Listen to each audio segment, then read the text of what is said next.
Tonight at 6, Colorado becomes the first state in the country to report a case of the new, more contagious strain of the coronavirus. Denver police have a lead on the lone suspect to escape the scene of a deadly home invasion. But why that house was targeted, officers can't say. Could have been our house. It could have been anybody's house. Plus, shattered glass and a little girl in critical condition after a shooting at a hospital. Aspen shivers through another night. A utility company says the heat could be off for days. Quiet weather conditions for now. I'll let you know when this next front will bring snow back to Colorado. Mitch McConnell holds the Senate in check by rejecting $2,000 stimulus payments. CU football and the Pac-12 in general look for a statement win over Texas. And a reason to leave the lights on a little longer this season. It put chairs on everybody's faces.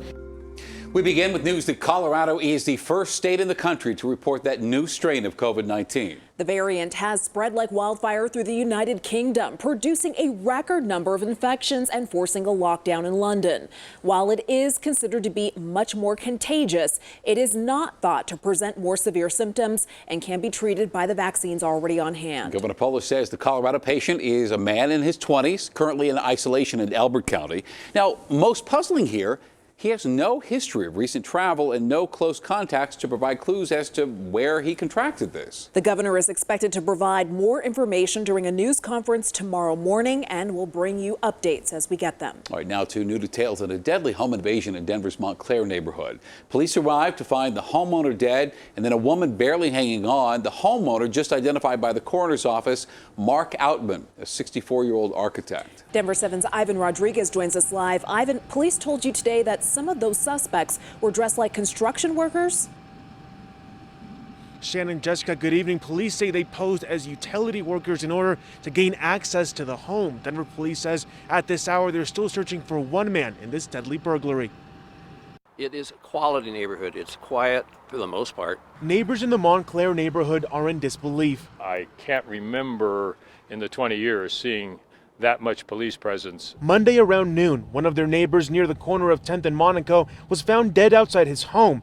And one of his relatives, who was also shot, remains in critical condition. Could have been our house. It could have been anybody's house. Denver police say 3 men forced their way into the home, 2 of them wearing construction-style clothing. One was arrested a block away, another shot and killed by officers after attempting to steal a car, and a third suspect drove off in a black Honda.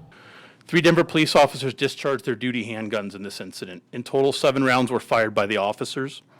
The officers involved in this incident were equipped with body-worn cameras, and their cameras captured each officer's interaction with the individual. It's spooky because I think this is the neighborhood that bad guys come to shop. We've had 3 cars stolen and a couple attempted burglaries, but this is, it's unexplainable. Police say their biggest question revolves around the incidents that happened inside the home, and if the people in the home tried defending themselves. The puzzlement is, why was there a shooting? Police say it's not common that burglaries end in deadly shootings. They also pointed out that these men may also be responsible for other burglaries in this area. Live in Denver, Ivan Rodriguez, Denver7.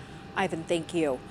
Video obtained by Denver7 shows a van window being shot out yesterday in a parking lot of a Little Caesars Pizza on Federal and Bates. A little girl and a man were inside.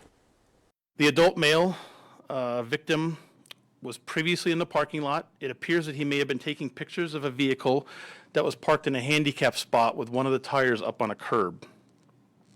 At some point, an individual associated with that vehicle came out of a business and he began shooting at the male who was taking pictures of the vehicle.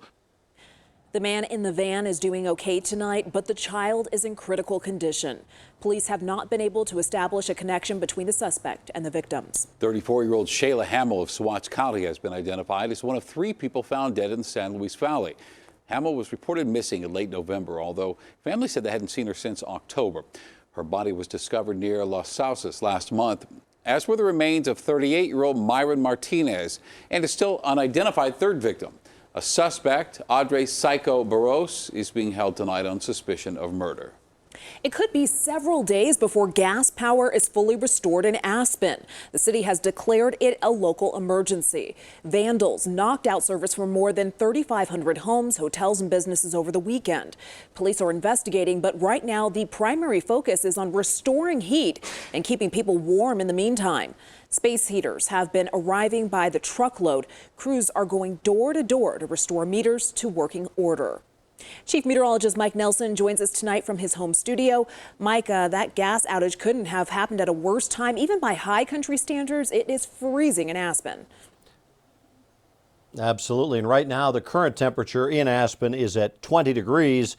And it's going on its way to the single digits overnight tonight to near 0 degrees. The skies have pretty much cleared out after that storm we had last night, although there are still avalanche warnings in effect in the Aspen area and throughout the central and southwestern mountains. Next storm is coming in the Pacific Northwest. That one will impact us Thursday night and early Friday. I'm not terribly impressed with it. I think it'll bring some snow, not a very strong storm. I'll have the full details on how cold tonight and how much snow to expect coming up in just a few minutes. Thank you, Mike. Mitch McConnell won. Senate Democrats and a few supportive Republicans, 0. The majority leader prevented a bill on $2,000 stimulus payments from even reaching the Senate floor today. As you might expect, Senator Chuck Schumer was not pleased. Throughout this pandemic, working Americans have taken it on the chin. Right now, they're facing their hardest and their darkest days. Tens of millions have lost their jobs.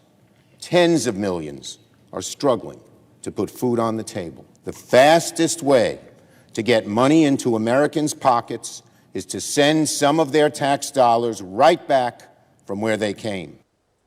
Schumer and his colleagues will likely try their luck again later this week. Surprisingly, they have Republican reinforcements. At least 6 GOP senators, as well as President Trump, are pushing the larger checks. Others are more concerned about the $400 billion price tag that comes with it. We're unsure of how Cory Gardner feels on the matter. He did not return our request for comment. In the meantime, paper checks for $600 will be mailed out beginning tomorrow. That money could arrive via direct deposit as early as this evening. Colorado reported another 1,700 cases of the coronavirus today. Another 86 deaths were also confirmed. We have now lost 3,803 people since March, 1,200 of them just in the last month. So just shy of 1,200 people in the hospital tonight, and those numbers appear to be slightly ticking up. Well, it's tradition to keep the Christmas tree decorations up through the stock show, but since there's no stock show and since it's particularly cold out there right now, we need another reason to leave the lights on. And we have something in mind. Here to explain is the usually asleep by now, Nicole Brady. Hey, Nicole. You're right, Jessica. Normally I am reporting on the early morning show, but tonight I get to enjoy the holiday lights, and we do have a great reason for everyone to keep their lights up a little bit later into 2021. It's called the Keep Up Your Lights for Holiday, or for Healthcare Heroes, I should say. So whether you have an elaborate light display like this one or just a few twinkle lights in your window, you are urged to keep the lights on till January 31st. Let them shine to brighten all of our spirits for the next month. It takes several days to set up 47 inflatables and hundreds of lights. Each year we go out and we buy more and more to add on to it. But usually a lot less time to take it all down. But right around mid-January, I'll start taking it down. This year, Robert Baird says he's willing to keep his impressive display going for a couple extra weeks as part of the national Keep Your Lights Up for Healthcare Heroes campaign. We really want to get the community involved in supporting our caregivers, so even now that Christmas is done. A simple gesture to show support for these workers. And it's not that much longer than the tradition in Denver, which is to leave the holiday lights up through the National Western Stock Show, usually the third week in January. One of the heroes at the Medical Center of Aurora feels the lights can be a boost for everyone during this dark time. Christmas came by, and look what? It put cheers on everybody's faces. The lights are beautiful. It brings life. It's light. It's lively. A way to recharge our batteries and get us through what we hope will be the final months of the pandemic. We're not out of the woods yet, but we do definitely feel the hope and see the light at the end of the tunnel. So if you see the lights up longer this year, don't roll your eyes at your neighbors. Know they probably have a good reason. For the community and for the people, they drive by every year and remember our house, and we enjoy being in that house. So. And I have to say, we sort of randomly found this house today, but a nurse lives in this house. So this was just a really great house to find and show support for healthcare workers. We know these lights will be up through the end of January. Aurora, the city of Aurora tells me it will leave the lights on at the municipal building until the end of January as well to show support for this. We're live in Centennial tonight. Nicole Brady, Denver7. Beautiful lights. Thank you, Nicole. And regardless of what you do with your outdoor decorations, no one expects you to keep the Christmas tree alive for another month. In Denver, you can put the tree on the curb for recycling between January 4th and the 15th.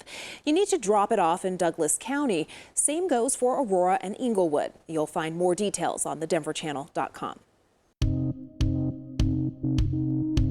Coming up, Boeing's secret weapon for making air travel safe, or at least safer. It's the next generation in infection control and the spread of disease. Plus, we're previewing CU's big game against Texas and giving our congratulations to proud Papa Shelby Harris and family. I pulled the baby out, and it was just, it was a real special moment.